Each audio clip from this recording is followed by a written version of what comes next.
প্রাচীন জনপদসমূহের বর্তমান অবস্থান নিয়ে আমাদের অনেকের মাঝে কনফিউশন কাজ করে। আমরা প্রায়শই ভুলে ফেলাই যে প্রাচীনকালের যে জনপদগুলো ছিল বর্তমানে কোন কোন জেলায় অবস্থিত। পরীক্ষার সময়কালে আমরা অনেকেই ভুল করে থাকি। তাহলে আজকে মাত্র 2 থেকে 3 লাইনের একটা গল্প শুনবো। এই 2 থেকে 3 লাইনের একটা গল্প যদি তুমি রপ্ত করতে পারো, এই ধরনের ভুল ইনশাল্লাহ আর কখনোই তোমার কাছে হবে না। তা দেখো, গল্পটা এমন ছিল। শিলচাটা হরি শুকনো পুদিনা বড়া বিডিএফএম পটু গৌড়ের চাপাবাজ মা মুর্শিদাকে দিতে গিয়ে শুনলো চন্দ্রদ্বীপে খুলনার বগা নাকি গোপাল বেরিয়ে মদ খায় পুরি দিয়ে। এই ছোট গল্পটা যদি তুমি রপ্ত করতে পারো, তাহলে প্রাচীন জনপদের বর্তমান অবস্থান নিয়ে তোমার আর কোনো কনফিউশন কাজ করবে না। তো দেখো, এই গল্পটা আমরা একটু ডিটেলসে বলি, তাহলে তোমার বুঝতে আরো বেশি সুবিধা হবে। যেমন দেখো, হরি নামে একটা লোক ছিল।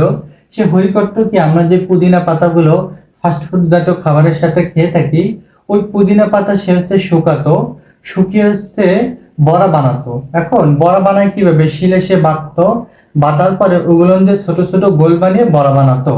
তাহলে এই বড়া বানানোর পর সেগুলো কলম সে লোকজনের কাছে বিক্রি করতো। ওই বড়া সে নিজে খেত না, কিন্তু ও করতো কি, ওই যে শিলের সাথে যতটুকু লাগানো থাকে ওই সেগুলো হচ্ছে চেটে পুটে খেত। এই জন্য ওই থেকে ওর নাম হয়েছে শিলচাটা হরি। তা শিলচাটা হরি কি করেছে, শুকনো, কারণ ওই যে পাতাটা হচ্ছে শুকাই নিছিল, শুকনো পুদিনা বড়া। পুদিনা বড়া কি করেছে, বিডিএফএম পটু, বিডিএফএম থেকে মনে রাখবে যে বাংলাদেশ এফএম পটু যারা আছে এফএম রেডিওতে কাজ করে, তাদের অনেক পটু হয়। তাহলে বিডিএফএম পটু গৌড়ের, মানে গৌড়ের হচ্ছে বিডিএফএম এ কাজ করে এমন একটা লোক। তো বিডিএফএম পটু গৌড়ের চাপাবাজ মা। তো গৌড় যেহেতু বিশাল পটু, ওর মাও মোটামুটি একটু চাপাবাজ ছিল। তো দেখো, বিডিএফএম পটু গৌড়ের চাপাবাজ মা মুর্শিদাকে দিতে গিয়ে শুনলো, কি শুনলো, চন্দ্রদ্বীপে খুলনার বগা নাকি গোপাল বিরিয় মদ খায় পুরি দিয়ে।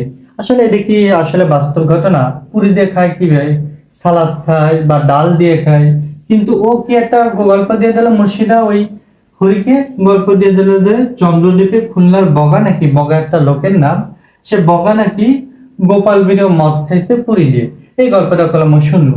এরপরে কলাম এরকম গল্পটা আসলো যে শিলচাটা হরি শুকনো পুদিনা বড়া বিডিএফএম পটু গৌড়ের চাপাবাজ মা মুর্শিদাকে দিতে গিয়ে শুনলো চন্দ্রদ্বীপে খুলনার বগা নাকি গোপাল বিরিয় মদ খায় পুরি দিয়ে। ঠিক আছে, তা আমরা তোকে এবার হচ্ছে ব্যাখ্যা সহকারে পড়াই। শিল থেকে মনে রাখবে সিলেট, চাটা থেকে মনে রাখবে চট্টগ্রাম, হরি থেকে মনে রাখবে হরিকেল। তাহলে হরিকেল জনপদ কোন কোন জেলায় বর্তমানে অবস্থিত, সিলেটের চট্টগ্রাম জেলায়। শুকনোর সু থেকে মনে রাখবে সমতট, ক থেকে মনে রাখবে কুমিল্লা, নো থেকে মনে রাখবো নোয়াখালী। তাহলে সমতট অঞ্চলটি বর্তমানে কুমিল্লা ও নোয়াখালী জেলায় অবস্থিত। তো দেখো এবার পুদিনা বড়া, পুদিনার পু থেকে মনে রাখবা পুন্ড, দিনা থেকে মনে রাখবা দিনাজপুর, ব থেকে মনে রাখবা বগুড়া, রা থেকে মনে রাখবা রাজশাহী ও রংপুর। তাহলে আমাদের পুন্ড, প্রাচীনকালে যে পুন্ড জনপদ ছিল সেটি দিনাজপুর, বগুড়া, রাজশাহী ও রংপুর জেলায় বর্তমানে অবস্থিত। তারপর দেখো বিডিএফএম পটু, এখানে বি থেকে মনে রাখবা হচ্ছে বঙ্গ, ডি থেকে মনে রাখবা ঢাকা, এফ থেকে মনে রাখবা ফরিদপুর, এম থেকে মনে রাখবা ময়মনসিংহ, আর পটু থেকে মনে রাখবা পটুয়াখালী।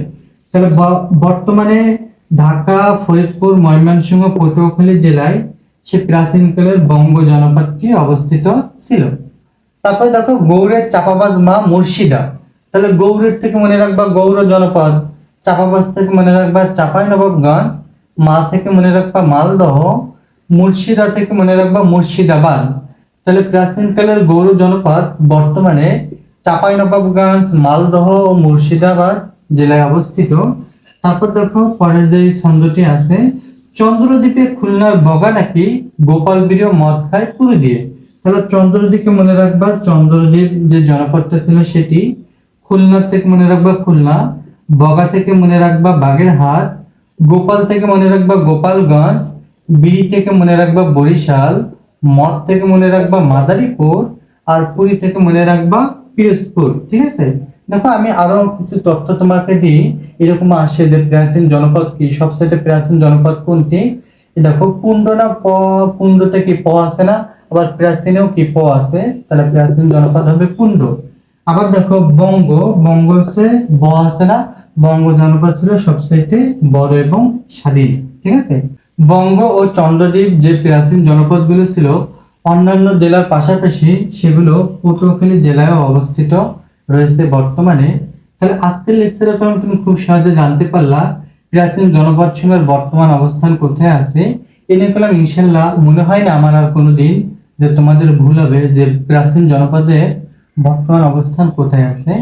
তুমি সবাই ভিডিওটা শেয়ার করে দাও এবং প্লিজ সাবস্ক্রাইব, লাইক, কমেন্ট করতে ভুলবে না। আল্লাহ হাফেজ।